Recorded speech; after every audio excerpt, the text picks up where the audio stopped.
up, guys? It's Tim Berzins here from Amplified Aesthetics, and today you're going to learn the best way to stay consistent.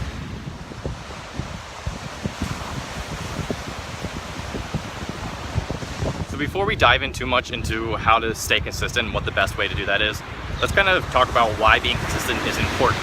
So obviously most people understand the idea that if you're working out for just like a day or a week or something like that, or you're only sticking to your diet every once in a while, that you're not actually going to get results. Most people understand that you have to be consistent if you want to get there, but most people don't put as much importance on it as they need to. A lot of people get confused about wanting to get into supplements or trying to find this new intense, awesome way of working out instead of focusing on what really matters, and that's hammering down those fundamentals, hammering down the training and the nutrition fundamentals consistently, doing that day in, day out, sticking with it for weeks on end, months on end, even for the long term, we're talking about years on end. And so that's really the importance of consistency. You have to be able to make sure that what you're doing is something you're going to be doing for the long haul, because it's a flash in the pan. It's not fun. It's not exciting to get in shape for a day just to lose it and then, keep running in circles and spinning your wheels trying to get back to that place where you were in shape instead of just having it all the time. So that's kind of the importance of why consistency needs to be your primary focus. Now, when we're talking about consistency, obviously you want your plan to be as effective as possible. You want to choose the optimum one that's going to get you the results the fastest, but never ever at the expense of consistency. Consistency has to be your number one priority, and that's where most people run into problems. So let me put this in an analogy for you to make it a little easier to comprehend. If you were to stick to a super easy program that you felt like you couldn't not do, like rainiest day, hangover, headache, whatever, you feel like crap, you can still follow it. That's how easy it is.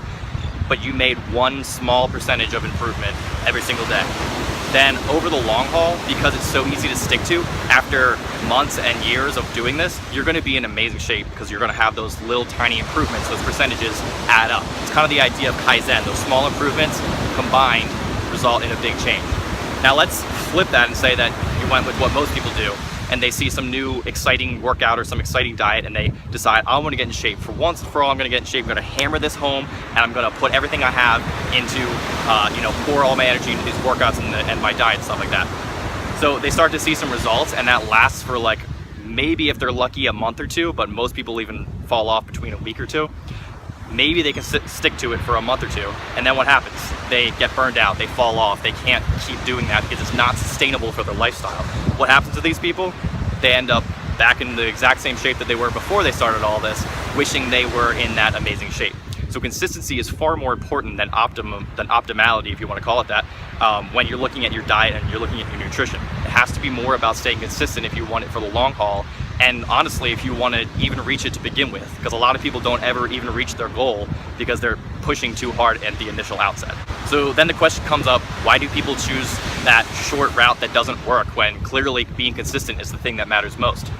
The biggest issue of all is that people just aren't patient enough. They get in their heads that if they work really hard, that they can achieve their results in maybe 12 weeks, maybe 16 weeks, and then they can be done with it and they can just maintain. It'll be easy at that point. But they're not realizing that once you have to maintain it, you're still going to have to do a lot of the same things that you did in order to get to that place. And not to mention all the cravings and the restriction that you had on yourself for those 12 to 16 weeks. It's going to come back and bite you in the ass as soon as you get down to maintenance, because then you're just going to want to eat to make up for all the hard dieting restriction that you did before. So it's much better to stay more consistent with it. But like I said, so patience, that's the big thing. Patience is the reason that people aren't able to stick to it. So does that mean that you build more patience? Partly you should build patience. It's a skill that you need to have, and it's definitely a skill that will help you focus on those long-term goals in spite of the short-term goals. But there's a problem with patience, and that's that it uses your willpower. And willpower is a very finite resource. So what I mean by that is that when you start to push yourself in a certain way and resist those short-term temptations and in lieu of your long-term goal, you're focused on the long-term goal, and so you're restricting your short-term temptations, your willpower starts to drain. You start to run out of that finite resource of willpower. And you recover it through sleeping, through time, through eating and all that good stuff. And obviously when you're dieting, that makes it even harder because you're not eating as much.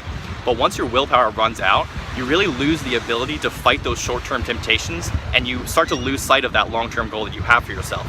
So one of the primary goals of dieting, to get down to really lean body fat and look really good, is to preserve your willpower. If you can preserve that willpower, then you're able to keep making those good decisions for the long term and keep staving off those short-term temptations that, you know, are the lesser self wants to have. So on one hand, we have to stay patient because we need to focus on that long term and stave off our, the short-term temptations. But on the other hand, we need to preserve our willpower, and patience drains that willpower because patience is so focused on the outcome that you have to, negate the present. And so how do you make these things work together? Well, the answer is to bring in presence, to bring in a focus in becoming present into the present moment and focus more on the process that it's going to take to get to the long term. So let me explain this a little further. When you have some sort of goal that you're reaching, you need to figure out exactly what you need to do to reach that goal and then kind of forget about it. You don't really want to think about that goal anymore. You want to start focusing on the actions that it takes to reach those goals. And if you can focus on those actions and stay present with them and just focus on enjoying them as much as you can, then you will naturally be moving towards your goal without having to drain that willpower. Every time that you want to be somewhere that you're not, then you have to start using that willpower, using your patience to stave off those short-term temptations that you want to give into because you're focused on reaching that long-term goal. But if instead your actions are already determined and your only goal now is to stay with those actions, to stay present in the moment and enjoy them, then you're not using any willpower at all. You don't even have to think about it. You just have to enjoy what you're doing. And that's the power of using presence for this. Now, the one problem here though, presence is something I feel like you should be cultivating in every area of your life. You should be trying to be more present as much as you can. There's a time to think and to use your brain and to look forward. That's kind of the planning stage when you're planning your goals. But then most of the time when you're acting, you just want to be present and enjoy the actual process, actually live the moment instead of always living in your head thinking about some other moment in time. But it's not that easy. You can't just flip it on and always be present. Meditation helps with this. Metacognition, like looking at your thoughts, helps with this. And just being more aware of it helps. But ultimately, it's something you have to build over time. So obviously, we're trying to get in shape in some reasonable amount of time. We're not looking at like a lifetime of trying to get ripped when you're 90 or something like that. We're looking at what are you going to do in the next 12, 16 weeks? How are you going to maintain it? What are you going to look like a month from now, 2 months, 3 months, a year? What are you going to look like? And so you have to bring in patience and presence. You have to use both. Ideally, use as much presence as you can to save your patience, to save the willpower. But then at times when you're not as present, you're going to have to kind of fight those short-term cravings. You're going to have to use your willpower. You're going to have to be patient and focus on letting that naturally run its course. So how does this all look in the real world? Like we're talking about patience and willpower and presence and all this stuff. It's kind of abstract concepts, but like I want to give you something real, something that you could take away right now. So the big way that I would recommend that you set your goals and how you move forward with this is to take half an hour, something like that. Plan out exactly what you want to achieve and set a deadline to it, but make sure that it's a reasonable deadline. Don't make it super hard. But then you're going to break down exactly the action steps each day, each week that it's going to take in order to achieve that. And I really want you to focus on the big things here, because if you go into super detail about like every hour you have to eat something, or you have to do training every single day or something like that, that's gonna make it too hard to follow. So try to make this really easy. Try to focus on like the big things. Honestly, the two big things you really want to focus on are calories and hard weightlifting training. If you have those two things in place, honestly, a lot of other things don't really matter. But we'll talk more about that in another video. But make it so that on a scale from 1 to 10, where 1 is like so easy that you're basically asleep, you aren't even thinking at all, and 10 is huge willpower, everything you've got, you're pushing. You want it to be around like between a 1 and a 4, something so easy. If you're starting to get into that 5 range where you're kind of using willpower, then you're going to be taking focus away from being consistent. You're going to be putting more focus in trying to push yourself to do each action rather than staying consistent with that action. And then once you have all those actions, those daily actions set, really dive into it. Really like get into trying to stay as consistent as you can and trying to enjoy it. Be present with each thing. When you're calculating like your calories for the day, get a thrill out of that. Feel like this is pretty cool, like I'm actually really like nailing it. Maybe even keep a counter in your phone. Every day you nail your diet, you put a tally mark down and try to tally up as many as you can.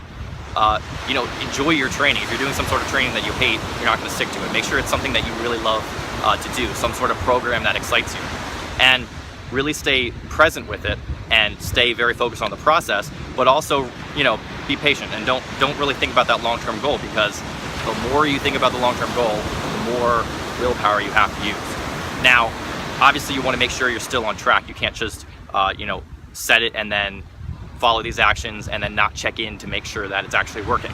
So ideally what you want to do, that half an hour that you spent focused on the outcome, focused on that goal setting before you switch back into process mode and into acting mode, you're going to do that pretty much like every 2 weeks. You could even do it like every week if you really wanted to, but the point is don't exist in that mode more than once a week, because that mode is just to check in on where you are, see if anything needs to be changed, if anything needs to be tweaked, make sure that you're on path towards your goal, and then switch back into process mode.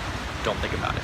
If you're going into that outcome mode and you're going into that planning mode and coming out of presence, and you're doing that all the time, that's when you run into problems. That's when the willpower comes in. That's when program hopping happens. That's when you start to not to want to change your diet every day, or get so obsessed with food that you can't even stick to the diet that you had planned 2 days ago.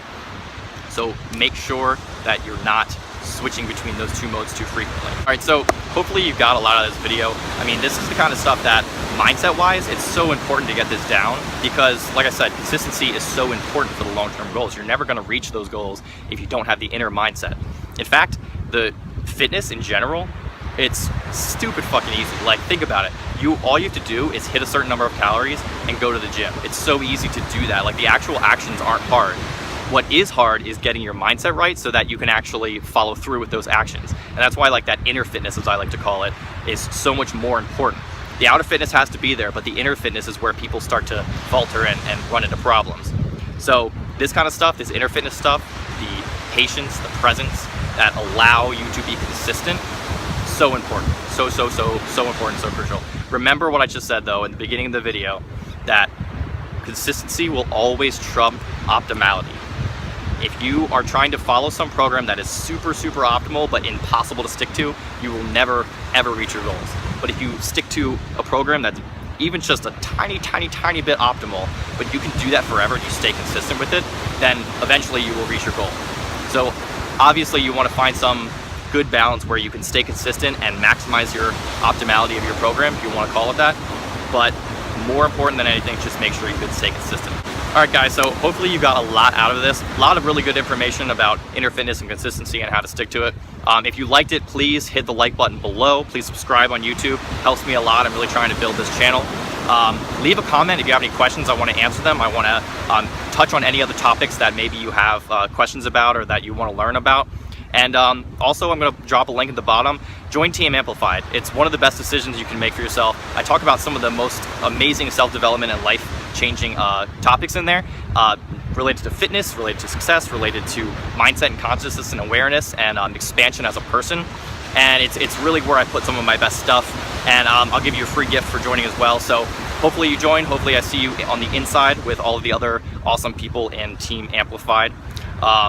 Have a good one, and please use this stuff. Make sure you're planning your goals and make sure you're actually staying consistent with it, because I don't do this just for shits and giggles. I do this because I want to help you. I want you to actually reach your goals. So please follow through with this. Let me know if you have any questions, and I'll talk to you later. Peace.